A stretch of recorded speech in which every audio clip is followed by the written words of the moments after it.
그 인민혁명당이 원래 있었는데 다시 만들어진 약간 그런 개념인가요? 그러니까 64년에 처음으로 이제 인민혁명당이란 이름이 나온 거잖아요. 그게 이제 1차 인혁당 사건인데 조금 더 자세히 알아보겠습니다.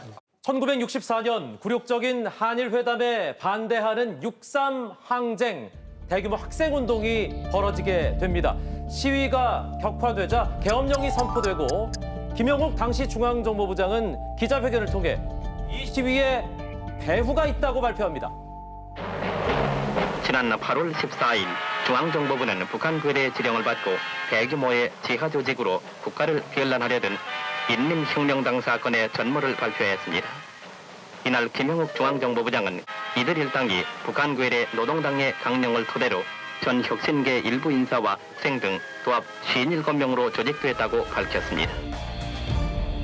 아, 그러니까 배우가 있다는 거네요. 그 인민혁명당. 아까 우리 지금 얘기하고 있는 그 사건이랑 약간 좀 비슷한 배경이네요. 몸 일만 있으면은 막 북한이랑 엮고. 항상 반복되는 레퍼토리예요. 그러니까요. 북풍 뭐 이런 거 사실 우리도 많이 경험했잖아요. 그런데 말입니다. 이 인혁당 사건 수사는 박정희 정권과 중앙정보부의 바람대로 수사가 진행되지 않았습니다.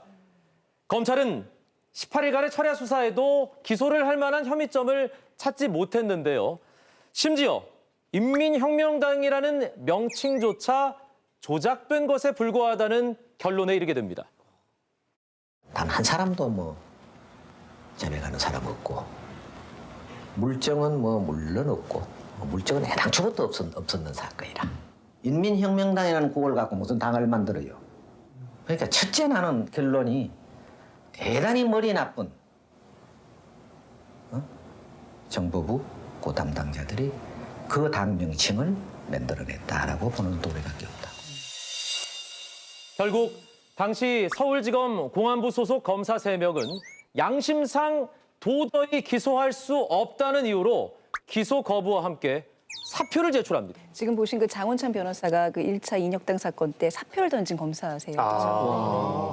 아니 근데 진짜 소신을 이렇게 권력 앞에서 지키기가 사실 쉽지 않은 일이잖아요. 말로 쉽지. 사실 그래도 최소한의 양심은 남아 있었던 것 같아요. 대단히 머리 나쁜 사람들이라고 그러니까 아주 말도 강세를 안 되죠. 그러니까 아주 강세를 찍어서 말씀을 하시네요. 이로 인해서 검찰과 중앙정보부는 궁지에 몰리게 됐고 결국 검찰총장의 지시를 받은 당시 수사에 전혀 참여하지 않은 당직 검사의 서명으로 기소가 이루어집니다. 하지만 당시 언론에 의해 고문과 조작에 대한 폭로가 잇따랐고 검찰의 재조사를 거쳐 기소됐던 27명 가운데 14명은 공소 취하, 최종적으로 13명의 피고인에 대해 최고 3년에서 1년의 비교적 가벼운 형량이 선고됐고 그중 상당수는 집행유예로 풀려났습니다. 결국 뭐 시작만 요란했네요. 결국에는 중앙정보부가 썼던 시나리오대로 안 된 거잖아요. 계획대로 안 돼서 중정에선 상당히 열받았겠는데요. 그런데 말입니다. 1차 인혁당 사건과 10년 뒤 인혁당 재건위 사건에는 평행 이론이 존재합니다. 이 두 사건을 수사했던 사람들을 잘 살펴보시기 바랍니다. 1차 인혁당 사건 당시 법무부 장관이었던 민복기는 10년 뒤에 대법원장이 되고 인혁당 재건위 사건의 최종 선고를 내리는데 결정적인 역할을 하게 됩니다.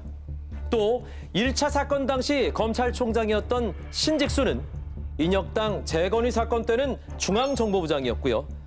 1차 인혁당 사건을 직접 다뤘던 이용택 중정 5국 대공수사과장은 10년 뒤 중앙정보부 6국장이 돼 인혁당 재건위 사건 수사를 직접 지휘하게 됩니다. 이거 완전히 컨트롤 C에서 컨트롤 V 복사해서 붙여넣기 한 것 같아요. 진짜로. 그죠?